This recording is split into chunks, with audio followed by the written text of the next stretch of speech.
Bonjour et bienvenue sur la page de ce que Christ a fait. La pensée d'aujourd'hui a été écrite par Nicole Tapsoba-Nabi et elle s'intitule « Quelle pièce as-tu préparée pour Jésus en ce moment ?» Notre corps est comme une maison ayant différentes pièces. Et Jésus te fait demander en ce moment quelle est la pièce que tu as préparée pour qu'il vienne souper avec toi. Dans Marc 14, verset 13, Jésus avait envoyé 2 de ses disciples avec des instructions bien précises en leur demandant ceci. Parlez ainsi au propriétaire. Le maître te fait demander où est la pièce où je mettrai le repas de la Pâque avec mes disciples. Pour Jésus, ce propriétaire avait préparé l'étage supérieur, une grande pièce aménagée déjà prête. Quant à toi, quelle pièce dans ton corps as-tu préparée pour Jésus?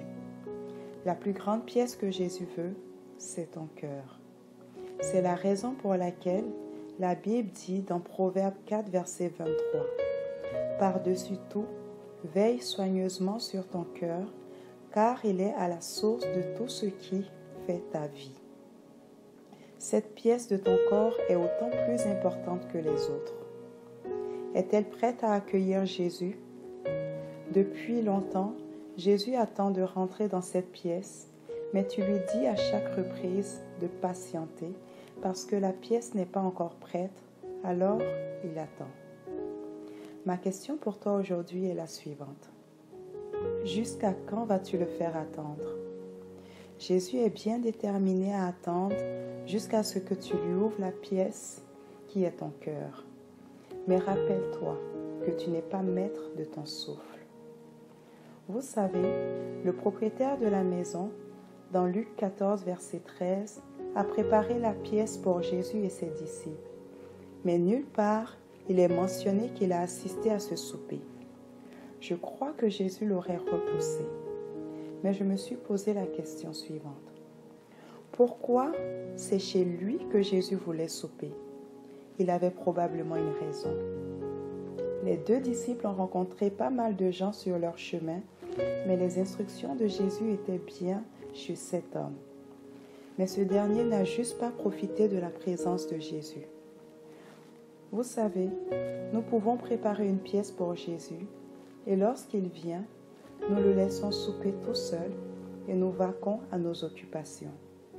Et pourtant, c'est pour nous qu'il est là, et c'est avec nous qu'il veut souper.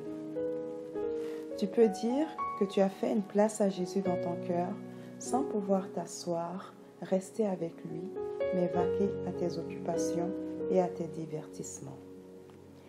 Et pourtant, la présence de Jésus, par son esprit, dans cette pièce qui est ton cœur, est pour toi en premier.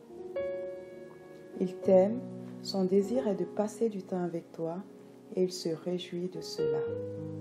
Lui, prépare-lui une pièce, laisse-le rentrer et assois-toi avec lui pour souper. Profite de sa présence dans ta maison. Tu as les clés des différentes pièces de ta maison. La pièce où il veut vraiment entrer et régner est celle de notre cœur. Note-le. Jésus veut aussi régner dans toutes les autres pièces de ta maison. Des fois, nous allons juste lui ouvrir la porte de notre cœur et lui dire « Tu as seulement le droit d'être dans cette pièce, mais pas dans les autres. » Donne à Jésus les clés de toutes les pièces de ta maison et tu verras comment de jour en jour il embellira ta maison. Laisse-le entrer. Soyez bénis. Si vous venez sur cette chaîne pour la première fois, je vous invite à vous abonner et vous recevrez chaque semaine des messages inspirants qui viendront vous accompagner dans votre marche chrétienne. N'hésitez pas également à partager cette vidéo ou à aller nous visiter au www.cequechristafait.com. Pour toutes vos interrogations concernant la foi, pour vos témoignages de ce que Jésus a fait dans votre vie, nous vous donnons rendez-vous sur notre site web. Dans l'onglet témoignages, pour donner votre témoignage, dans l'onglet tour de prière pour vos sujets de prière et vos questions. Aussi, n'hésitez pas à liker notre page Facebook Ce que Christ a fait pour moi et à la partager avec vos amis et vos familles. Merci et nous nous retrouverons la semaine prochaine pour une nouvelle vidéo. Que Dieu vous bénisse.